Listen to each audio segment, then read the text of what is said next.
Well, it's good to see everybody here today. Happy New Year. Or maybe we should just say New Year. Leave the happy out. It's quite a year already with the fires, the floods, the politics. Crazy. So I'm going to talk today about why stuff happens according to early Buddhism. Just to give us a reference point when we say that mantra, why?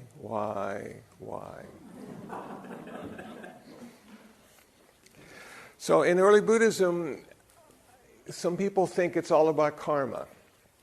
Now, there's a cause and consequence to everything that can be pointed to as being karmic.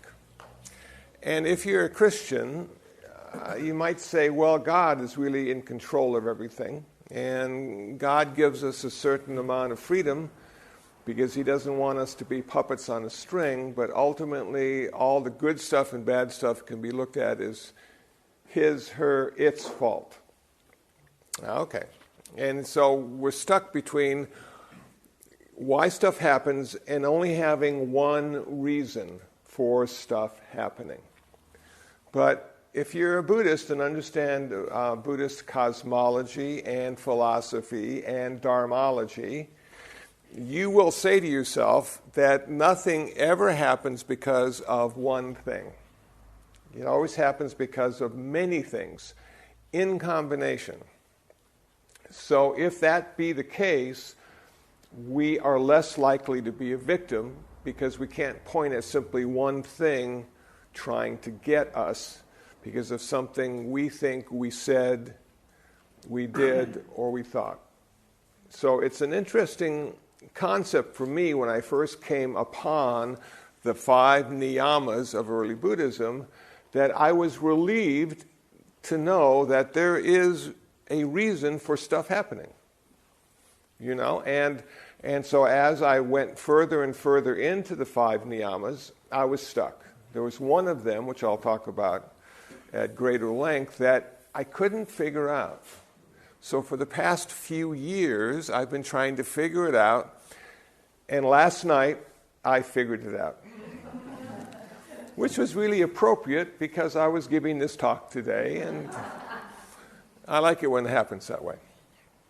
So I brought some notes today because I didn't want to leave anything out. You know, sometimes my memory is really good, and other times it's so-so. And this is such an important topic that I wanted to sort of cover all the stuff in a way that's understandable and maybe entertaining in some parts.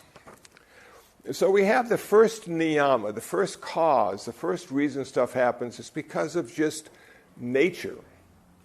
You know, just nature, like a volcano, an earthquake. We just had one a couple days ago, you know, woke me up. I went, whoa, earthquake, and then back to sleep. We have tsunamis. We have hurricanes. We have tornadoes. We have a lot of stuff that really causes havoc. And it's not because of karma. Karma has nothing to do with that stuff.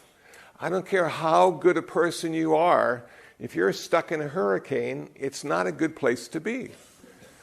So we have to look at nature, the cosmos, our Earth, our solar system, as being the reason a lot of stuff happens. And we can curse it. We can curse the sun and Mercury and Neptune. We can do all of that stuff and wish it wasn't as bad as it is. But the great thing about that, I find, is there is no intention. That nature has no intention. Nature could care less whether we live or die. Doesn't matter to nature. We can even tell nature that we're here. We can petition nature to see that we exist in a certain way. And please give me a break. And nature is going to say, I don't care. Because if nature wants to have a hurricane or a volcano and you're in the wrong place at the wrong time, you will suffer. And you will probably physically be hurt, and you may even die. And nature sheds no tear. So that's the first reason stuff happens. It's a big reason. And it's something that's indifferent and has no intention of hurting us. And that is a way of not becoming a victim. Because when I was a Christian and things went wrong, I had the feeling that God intended me to suffer just a little bit. Just to sort of wake up and find I was doing the wrong thing. And if I continued to do that, I felt to myself that, well, God may just kill my dog. Just to show me who's in charge. Thankfully, that never happened. And I never had to blame anything or anyone for a dead dog. They just died naturally. But it's that kind of thing. But when I look at nature and I see a limb fall 100 feet and kill somebody walking beneath the tree, I don't think the tree intended to do that. I don't think the tree hated the hiker enough to kill it with a limb. I think it was just bad timing on the hiker's part to be under that tree. And it wasn't alive, it was dead, and a lot of those branches looked like they were going to fall anyway. So we need to be cautious when we're in nature. I don't necessarily like hiking because there are snakes and spiders. There are all sorts of creatures. There's cougars and bobcats. There's like a lot of stuff out there that would kill me and eat me just because I looked appetizing to them. And I don't know where they lie. I don't know if they're watching. So as I walk through nature, I am a bit anxious. You know, what's around the next corner? Now I'm walking down Vermont Avenue, and I should be more concerned about Vermont Avenue than nature, because there's a lot more ways to die on Vermont Avenue. So far, so good in both cases. And I'm doing my daily walks now. As I get older, you know, I figure what's good. I just walk. And when you walk, you see a lot of stuff you didn't see in the car or on the motorcycle. And it's fascinating. And there are a lot of other people walking too. And I find I'm never alone as I'm walking. And sometimes they bump into you, and sometimes they, you know, go slow and you want to go fast and you have to pass them. And you wonder, how should you recognize them and let them know you're going to pass? You know, if I had a car, I could blink my lights. Do I say I'm going by? If I get too close to them and they turn around and they see this big guy behind them, you know, it makes them feel a little uncomfortable. Should I say, hi, how are you? I'm okay. I'm not going to do anything except pass. Can you just pull over to the left just a little bit so I can get by? Fascinating what you have to do when you walk in a big city. Okay, the second thing that causes us a lot of suffering and pain and anxiety is our biology. You know, we have like a lot of genes and chromosomes that are sort of pre-programmed to make us who we are today. You know, and I could curse my father and my grandfather and his grandfather for my hairline because it seemed to be in my genes and chromosomes that my hair would eventually fall out and I would look like this, but I chose the right profession, so it doesn't matter. It doesn't matter quite as much, you know. But there's like a lot of stuff, you know, and sometimes we get illnesses because of our genes and chromosomes. We're sort of pre-programmed to go in that direction, you know, like maybe diabetes or something because it was a family trait, or maybe heart condition because it was a family trait, and blah, blah, blah, blah, blah. So do we curse every ancestor we've ever had because we ended up this way, you know? Well, we could, but it would be all for naught because it doesn't really matter. What are we going to do with what we have to work with? You know, this is what we have to work with. Whoever we are, this is the body we've been given, and now we're going to have to work with it. And sometimes we might need to exercise more than other people just to maintain what we have. Sometimes we need to take vitamins and probiotics because that helps us maintain an efficiency that wasn't in our genes and chromosomes. And I found the best vitamin just a couple months ago called Pro 65, one-a-day vitamins. You know, and the irony of taking one-a-day Pro 65 is you have to take two. And I just thought to myself, this is just too much. But I find it helps me. It makes me feel good. It sort of warms me on the cold nights. And it might be all psychological, I don't know, but I've taken vitamins most of my life. And if it is all psychological, it still works for me because I feel better when I take my vitamins. And I'm tall, and so sometimes, your legs don't feel as good as they used to, or your back doesn't feel, and so you have to adjust with that too. So we have these genes and chromosomes. We also find them in flowers and crops. Their genes and chromosomes tell them to grow at a certain rate, no matter how much fertilizer you give them or no matter how often you water them. You can't pull that tree any faster out of the ground than it's going to grow. So those genes and chromosomes have a lot to do with us and how we feel about ourselves and what happens to us and how we relate to what's happening to us. Is this some kind of evil process that's against us? Or is it just we're not supposed to have hair? And it's fine, because there's a lot of cool hats now, and you can just wear a hat. The third one, whoa, this is the big one now. This is the one everybody attributes every bad or good thing to, is the karma. Karma is the third niyama. Now, karma is the moral aspect of this model. Okay, so there's good karma and there's bad karma, kusala, akusala. And that allows us to theoretically have a better life if we're skillful and a more challenging life if we're unskillful. And I think this is a wonderful reference point because Buddhism doesn't have predestination. It's not fatalistic. Anything we've done yesterday, we can to a certain extent rectify it today by having more good karma. Now, a lot of stuff we do, we don't feel the results right away. We might say something about someone, and 2 weeks later, they hear that we've said something about them. So, in that period of time, from cause to consequence, we can be proactive. We can change the consequence by doing a lot of skillful things. Intention, speech, and action, which will change the results of our karma. I love that idea, that we can be proactive. We don't have to just sit back and wait for it to happen. We can aggressively go in and be good, skillful, wholesome people. Okay, now this is a tough one because we're not always thinking in that way. We're just sort of thinking, oh my gosh, I hope it's not going to turn out the way I think it's supposed to, or going to, or the way I don't want it to. Now, Buddhism doesn't have hope. No hope in Buddhism.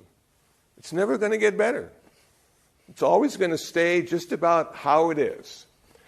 The only thing that changes is our relationship to it. It stays that way. But with wisdom and compassion and insight, we can change the way we respond to the world.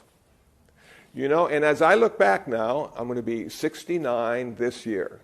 How cool is that? Almost 70. Still around. Still able to hold a thought. But as I look back on the world, you know what? It never gets any better. When I was in grade school, and some of you will remember this, we had duck and cover exercises. Because in World War II, we dropped 2 atomic bombs. And that changed the world forever. It meant we could destroy the entire human population if we wanted to. Never before were we able to do that. And then in 1962, and some of you may remember this, we had the Cuban Missile Crisis. And Russia was sending the missiles over to Cuba, and they were so close to Florida.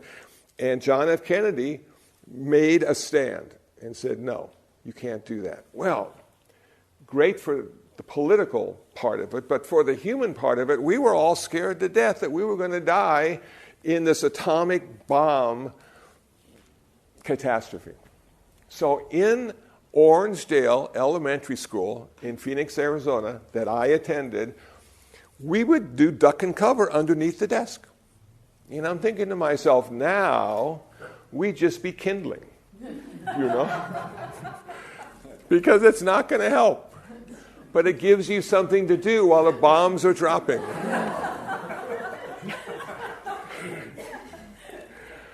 You know, and for a long period of time, we didn't even think about it anymore. And then a couple years ago, North Korea. We're building the bomb. We want to be somebody. And everybody that somebody has a couple bombs. And if you have more than a couple bombs, then you're really somebody. And now we're thinking about this atomic dilemma again. You know, do we really need atomic weapons? You know, because that's going to be the end of the end. You know, and that's not really a war, you know. That's just a suicide mission. So I'm thinking to myself, wow, we're really rethinking all this kind of stuff now. And they just, in Hawaii, I think it was last month, had sirens warning that the bombs are on the way. For 28 minutes, everybody in Hawaii thought they were going to die. And they were putting children down sewer holes to protect them from the bomb. You know, but I don't know what the child would have done after the bomb was dropped and they crawled out. What would they have done then? My theory is, if the bombs come, run towards the light. Just become a puff of dust. You know, no suffering there. So then 28 minutes later, they apologized. Are you kidding me? They apologized for pushing the wrong button. You know, now they're going to have two people pushing that button. Okay. Well, let's hope they're both, you know, have clarity and kindness in their heart as they push that button. But that's how it sort of works. Karma is our friend. Karma is how we change our life for the better. Karma is the moral equivalent of I guess, believing that a super or higher power is in charge. Now, the thing about that, for me, is the super or higher power always has an intention. Karma doesn't care either. Karma doesn't care. You know, you can be walking down the street and trip on a banana peel. And you go, whoa, how could that have happened? You know? It must be bad karma. No, it's not bad karma, it's gravity. Gravity made you fall. Don't blame karma. And you probably had a lack of mindfulness in that one moment and didn't see the banana peel on the ground. So don't blame karma, you know. Look at yourself and say, I need to be more aware. I need to understand that gravity is always there and it's not my friend. Especially when I'm falling down. So, something bad happens. Okay, I must have bad karma. You don't have bad karma. You have the cosmos is against you, but not with any intention. You have genes and chromosomes that may not be working in your favor. You have karmic consequences that may be manifesting in this present moment. And you don't remember when you planted those karmic seeds. It could have been this lifetime or last lifetime or 5 lifetimes ago. And now they're manifesting. But instead of complaining about the karma, you jump on the bandwagon and say, okay, I'm in charge. This is my karma. I'm going to do something to change it. I'm not going to hope it's going to change. I'm not going to pray it's going to change. I'm going to do something, either through thinking, speaking, or acting, that will change the consequence of all future karma. Cool. That always gives us something to do. We're in charge. We're not puppets on a string. We're in charge. And that's what I like most about Buddhism, is the accountability. That if I don't like the way my life is going, I can do something about it. You know? Or I can simply accept the fact that that's the way it is. That's the way it is. Sometimes you can't change it, but you can change the way you accept it. And the best way to accept your situation is, number one, forgiveness. Forgiving yourself for being in this situation or thinking that you're in this situation. Okay? So forgiveness allows us to move to the next place, which is acceptance. Forgiveness, acceptance. Forgiveness, acceptance. We forgive ourselves, we forgive the planet, we forgive Mars, we forgive the tsunami, and then we come to a place of acceptance with the way things are. And that's when we no longer have to suffer in the way we do. Okay. Number 4. This is the one that I had the epiphany last night. I'm reading this article, and I'm thinking, and I took a hot shower, and in the hot shower, it always happens. Epiphany. Epiphany. Wow. It's a very special shower we have at the meditation center. So what is the 4th niyama? It is Dharma. The 4th niyama is Dharma. And it's the psychological, it's the dharmic aspects to why things happen. And I'm going, okay, so far so good.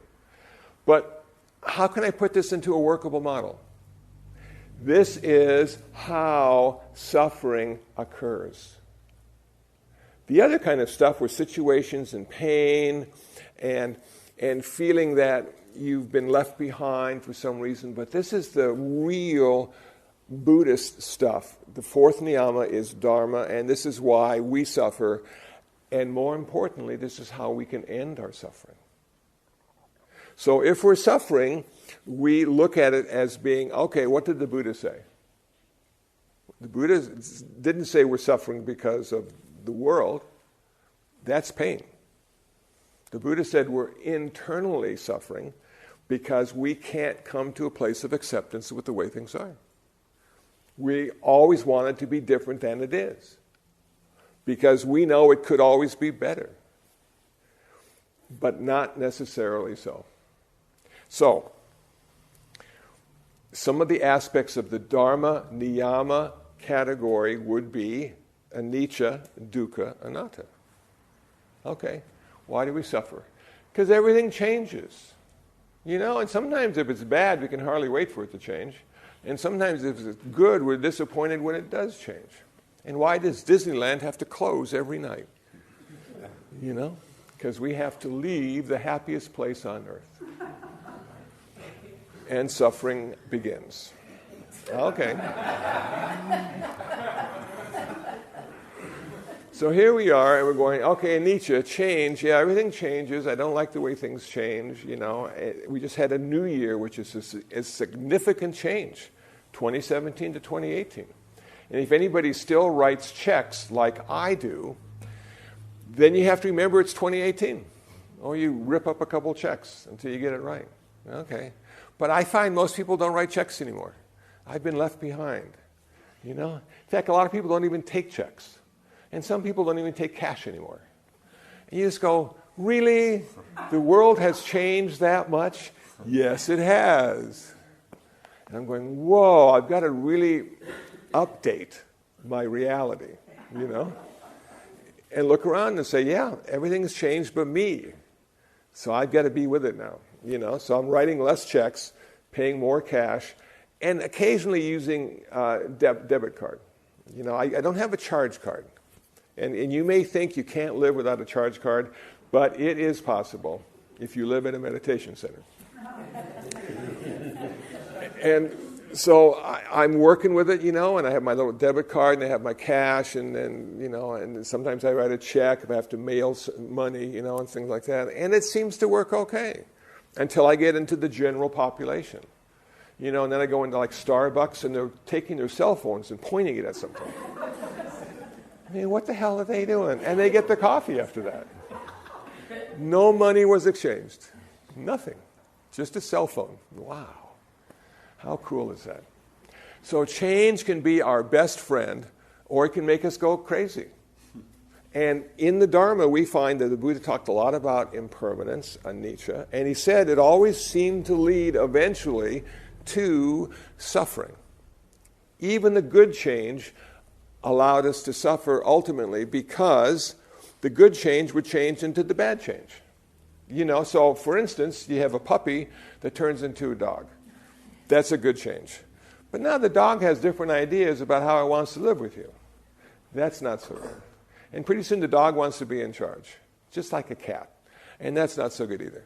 So you're sort of working with this change and this evolution of this personality, and you go, yeah, okay, it was so cute as a puppy, and now it just wants it his way or her way. So change ultimately will be unsatisfactory because it doesn't always change for the best. In fact, it can't. Because even if it could change for the best, what we think is best is going to evolve and change as well. It's true. I loved a guitar. 6 strings, nice wood, cool. Then I got a tenor guitar, 4 strings. I go, wow, this is so cool. It only has 4 strings. And it makes a lot of noise, just like the 6 string. And then I got a ukulele. And I'm going, oh, man, this is the best ukulele. It's like this big. You can carry it anywhere you go.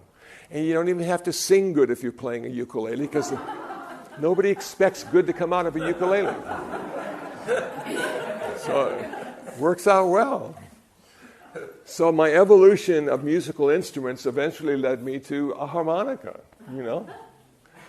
10 holes to begin with. Now I have a 6-hole harmonica. And it just keeps evolving into something else. And sometimes it sounds better and sometimes it doesn't. But it's always changing. My likes, my dislikes, my evolution as a person, always changing. And so can I stay on that path and change in the correct way?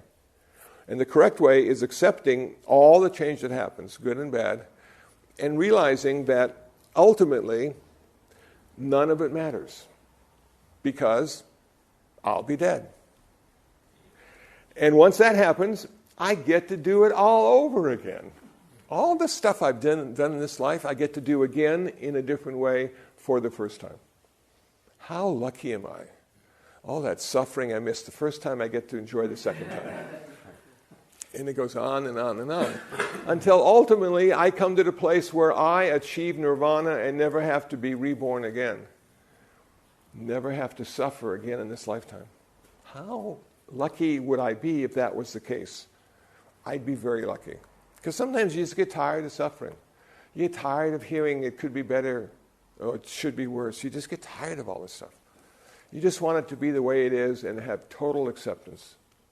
So this karma is a really important aspect. And the Dharma, for a Buddhist, the 4th niyama, is probably one of the most important aspects because it will allow us to know why we're suffering in a particular way, but more importantly, it will give us the antidote. It'll tell us what to do not to suffer again. So, we have the cosmos, we have genes and chromosomes, we have karma, we have dharma, and now, last but not least, we have mind. The mind niyama. Now, the mind niyama is a tough one because we think often that we are what we think.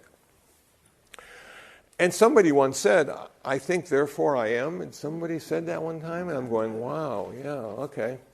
But then in Buddhism, we sort of push the I aside, so it just becomes I think, therefore I think.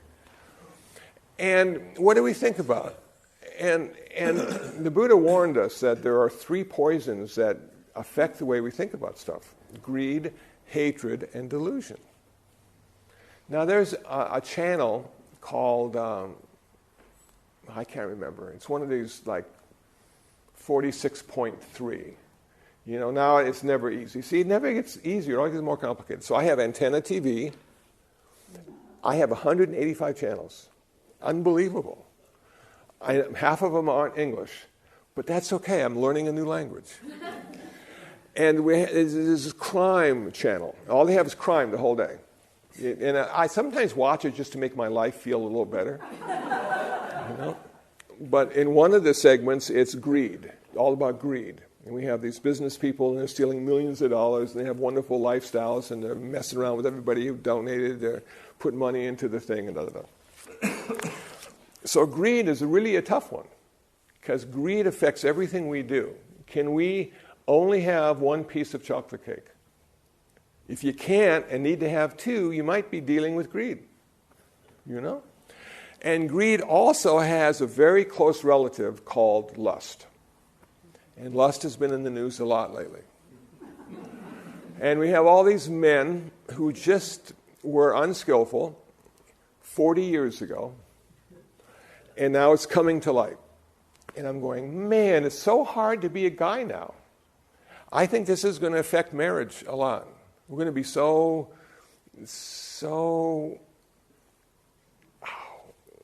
sensitive to all the stuff that's going on.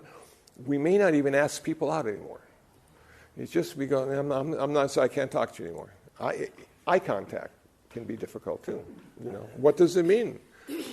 He's looking at me. No. With good intentions. Yes. But how do you know they're good intentions? I don't know. So, lust is a tough one. But lust is a driving mechanism in our world. You know, we got 7 billion people. We're not here because we're all kind to each other. We're here because lust drove us to replicate. We didn't even like the person, you know? But we had 3 kids. And now all the kids are grown up and the 2 adults look at each other and say, why the hell are we still together? We did our part. We left 3 behind. Let's have some fun now. Alone, not together. You know, and it just, so I see all this kind of stuff. And then you're always watching these nature shows, you know. And there's only 2 things that really ever happens. And you see them, one is mating and one is eating.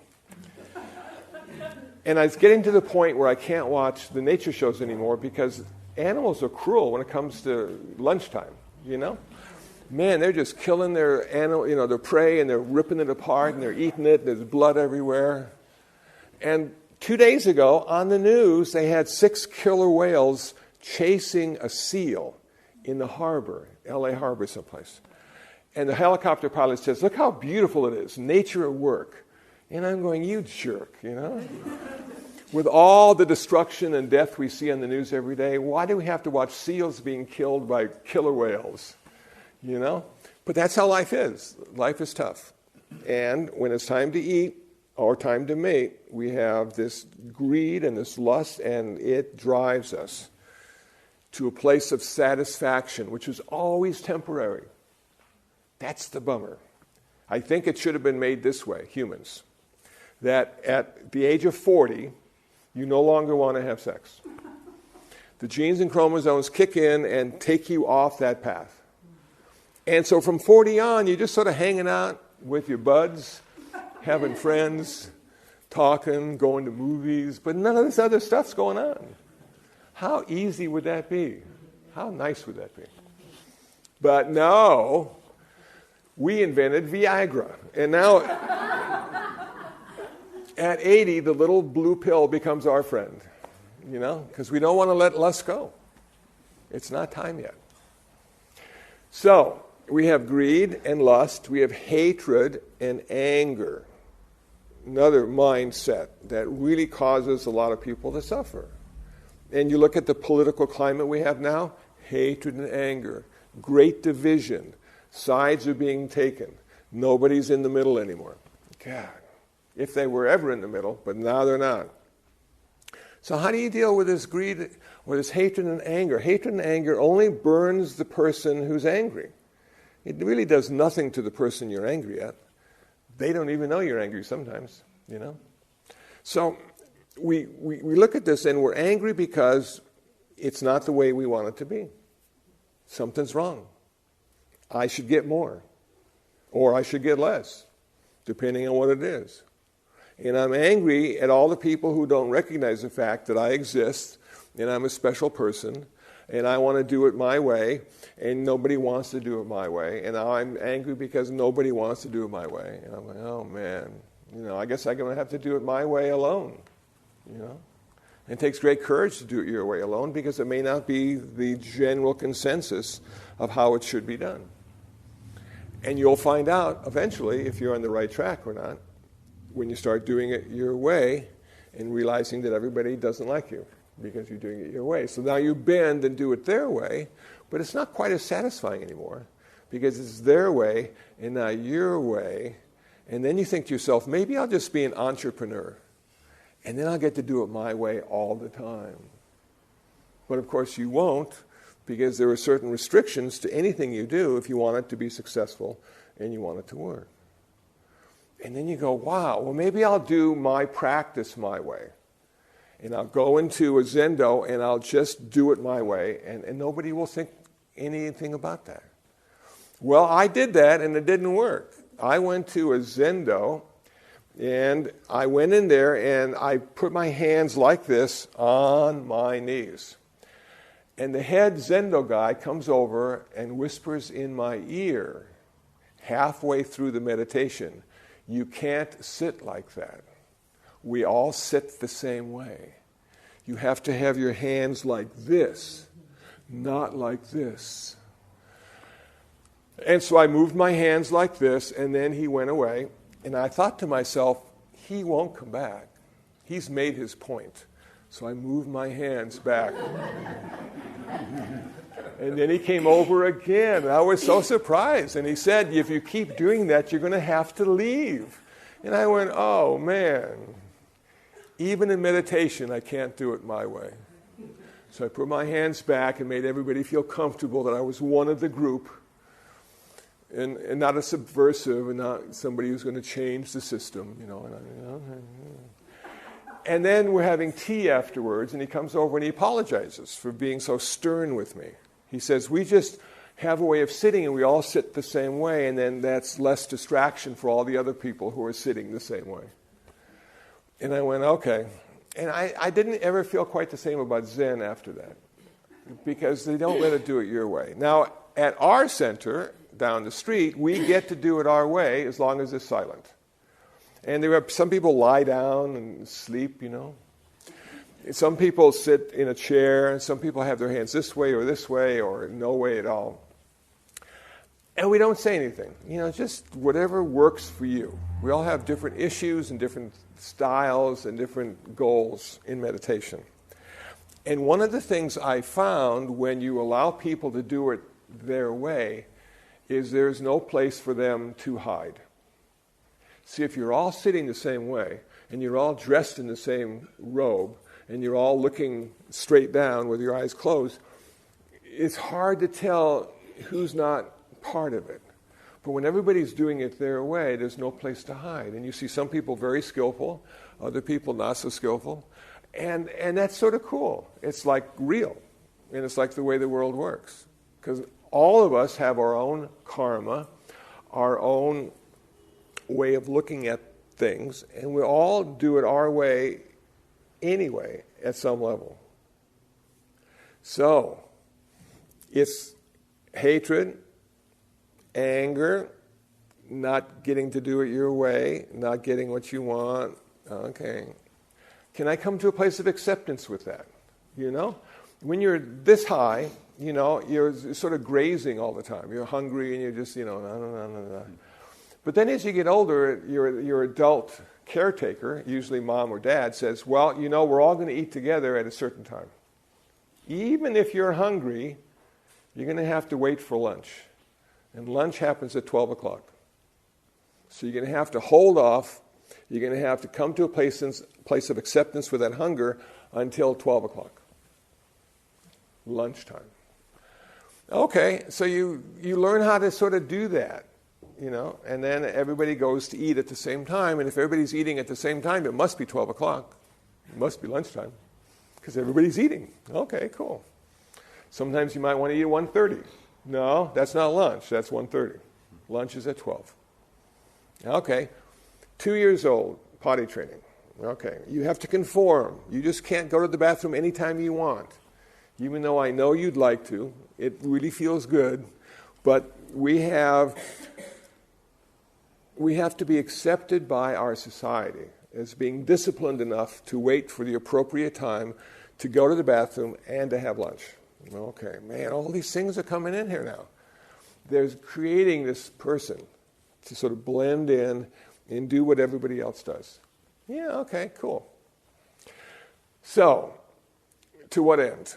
Well, we don't want to rock the boat. We have sort of a cultural literacy we're going through. We're learning now. We're learning to be part of the group and not to raise any questions that can't be answered.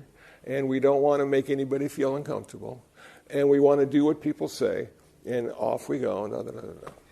And then you find Buddhism. And Buddhism says, man, it's all about you. You're going to do it your way, whether you want to or not. And there's an accountability, and you're going to have to accept that accountability. And you're going to have to realize you're all interconnected and interdependent. You are not separate ever. There's always more than one of you out there creating all the stuff that goes on. Can you do that?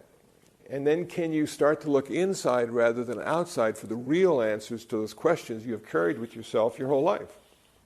You know? So you look to your church, you look to your government, you look to your parents, you look to your peer group. Limited. They only give you a certain amount of answers for all the questions you've got. And those answers are what they're programmed to give you. Okay, but now you want the real answer. Okay. The real answer may not have any words connected to it at all. It may be a situation, it may be a feeling, it may be an experience. Are you ready for it? Can you do it? Can you do it? There's a movie that came out long, long ago called Altered States. I found it. I had a copy. Started to watch it. LSD in a sensory deprivation tank.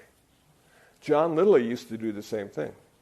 For real, because this is a movie. And can you imagine going into a sensory deprivation tank and dropping acid and waiting for stuff to happen?